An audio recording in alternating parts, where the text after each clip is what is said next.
साथ संगत जी, प्रेम से कहना धन निरंकार जी। स्वागत है आप सभी का आपके ही चैनल पर। हाजिर हूँ मैं आप सभी के लिए एक बहुत खूबसूरत साखी लेकर। तो चलिए आज की साखी सुनते हैं। साथ संगत जी, बहुत पुरानी बात है। वाराणसी में सेठ घनश्याम नाम का एक धनी व्यापारी रहता था। उसका लंबा चौड़ा कारोबार दूर दूर तक फैला हुआ था। सेठ और सेठानी दोनों ही बड़े ही नेक दिल और धार्मिक प्रवृत्ति के इंसान थे। दोनों दीन दुखियों की सेवा में बढ़ चढ़कर भाग लिया करते थे। और सेठ घनश्याम जी के दो पुत्र थे, वरुण और चंदन। दोनों शहर के एक बड़े स्कूल में पढ़ते थे। सेठ जी के दरवाजे से कभी कोई भी खाली हाथ नहीं लौटा था। साधु सन्यासियों की सेवा सत्कार करना तो सेठ जी अपना सबसे पहला धर्म समझते थे। अब एक दिन की बात है कि सेठ घनश्याम जी भोजन करने के बाद आराम कर रहे थे कि तभी एक फटे हाल सा किसान पसीने से लथपथ सेठ जी के दरवाजे पर आया और दीन स्वर में सेठ जी को आवाज़ लगाई। सेठ जी के नौकर ने जब उस किसान से आने का कारण पूछा तो किसान ने कहा, भाई मैं बेलापुर से आया हूँ, किसान हूँ और सेठ जी से कुछ निवेदन करना चाहता हूँ। सेठ ने किसान को अंदर बुलाया और पूछा, कहो भाई मुझसे क्या कहना चाहते हो। किसान ने दोनों हाथ जोड़कर कहा, सेठ जी मेरा नाम रघुनाथ है, मैं खेती बाड़ी का काम करता हूँ और इस पूर्णिमा के दिन मेरी बेटी की बारात आने वाली है। शादी में केवल 4 दिन बचे हैं और मुझे 50,000 रुपयों का इंतज़ाम करना है। आप तो जानते ही हैं कि इस साल अकाल की वजह से खेतों में एक दाना भी अनाज का नहीं उगा है।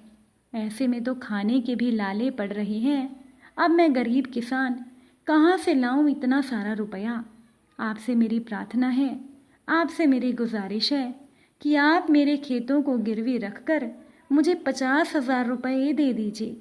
अगर आपने भी मेरी मदद नहीं की तो मेरी बेटी की शादी नहीं हो पाएगी। ये कहकर किसान रघुनाथ अपनी पगड़ी अपने सर से उतारकर सेठ जी के पैरों पर रखने लगा। लेकिन तभी सेठ जी ने उस किसान को ऐसा करने से रोक दिया। उसे अपने पास बिठाते हुए बोले, भाई रघुनाथ, पगड़ी मेरे पांवों में रखकर मुझे शर्मिंदा मत करो। तुम्हें अपने खेत भी गिरवी रखने की कोई ज़रूरत नहीं। तुम्हारी बेटी मेरी बेटी की तरह ही है। ये लो 50,000 रुपये और बेटी की शादी की तैयारियों में लग जाओ। अरे मेरे सिर्फ 2 बेटे ही हैं, यही समझो कि ये रुपए मैंने अपनी ही बेटी की शादी में कन्यादान के रूप में तुम्हें दिए हैं। अब सेठ घनश्याम जी की बातें सुनकर और उनसे रुपए लेते हुए रघुनाथ की आंखों से आंसू आ गए। उसने कहा, सेठ जी आप तो सचमुच भगवान के अवतार हैं। जैसा आपके बारे में सुना था आप तो उससे भी कहीं बढ़कर हैं। अगर मैं जीवित रहा तो एक दिन आपके इस उपकार का मूल्य मैं ज़रूर चुकाऊंगा। ये कहकर रघुनाथ सेठ और सेठानी से विदा लेकर खुशी खुशी अपने गांव लौट आया। सेठ जी की कृपा से रघुनाथ की बेटी की शादी बड़ी धूमधाम से ही हो गई। अब इस घटना को कई साल बीत गए। सेठ घनश्याम और रघुनाथ दोनों ही अपनी अपने दिनचर्या में व्यस्त होकर इस घटना को भूल चुके थे। अब एक दिन शहर से घर लौटते समय डाकुओं ने सेठ घनश्याम के छोटे बेटे चंदन का अपहरण कर लिया और उसे बेलापुर के निकट जंगल के खंडहर में ले जाकर उसके हाथ पर बांधकर उसे बंद कर दिया। डाकुओं ने शहर में जाकर सेठ घनश्याम को 5 लाख रुपए की फिरौती के लिए एक पत्र भेजा। अब उधर संयोगवश उस दिन रघुनाथ जंगल किनारे अपने खेतों की जुताई करने पहुंचा। जब उसे जंगल में स्थित खंडहर से किसी बच्चे के रोने चिल्लाने की आवाज़ें सुनाई दी तो रघुनाथ ने वहां जाकर देखा कि एक किशोर लड़का जिसके हाथ पांव बंधे थे वो जोर जोर से रो रहा था। रघुनाथ ने फुर्ती से उस लड़के के बंधन खोले और उससे उसका परिचय पूछा। जब उस लड़के ने बताया कि वो सेठ घनश्याम का बेटा है तो रघुनाथ को उसी पल सेठ के द्वारा उस पर किए गए उपकार की याद आ गई। अब रघुनाथ ने चंदन से कहा, बेटा डरने की कोई बात नहीं, मैं तुम्हारे पिता का करीबी दोस्त हूँ। पहले ये फल खाओ, तुम्हें भूख लगी होगी, उसके बाद मैं तुम्हें सुरक्षित तुम्हारे घर पर पहुंचा दूंगा।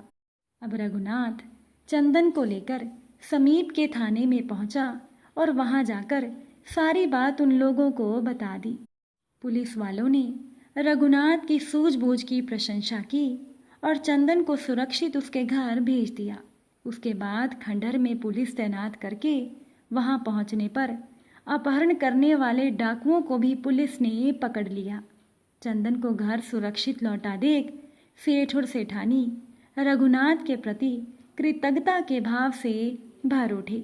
रघुनाथ भी सेठ जी की उसके ऊपर किए गए उपकार के बदले में उनका बेटा बदमाशों से बचाकर बहुत खुश था।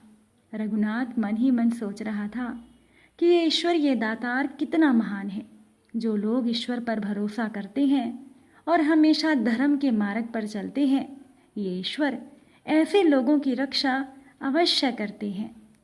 साथ संगत जी, आज की वीडियो अगर आपको अच्छी लगी हो तो इसे लाइक शेयर ज़रूर कीजिएगा। चैनल पर नए हैं तो सब्सक्राइब भी ज़रूर कीजिएगा। आप सभी से फिर मुलाकात होगी एक नई साखी के साथ। साथ संगत जी, प्यार से कहना, धन निरंकार जी।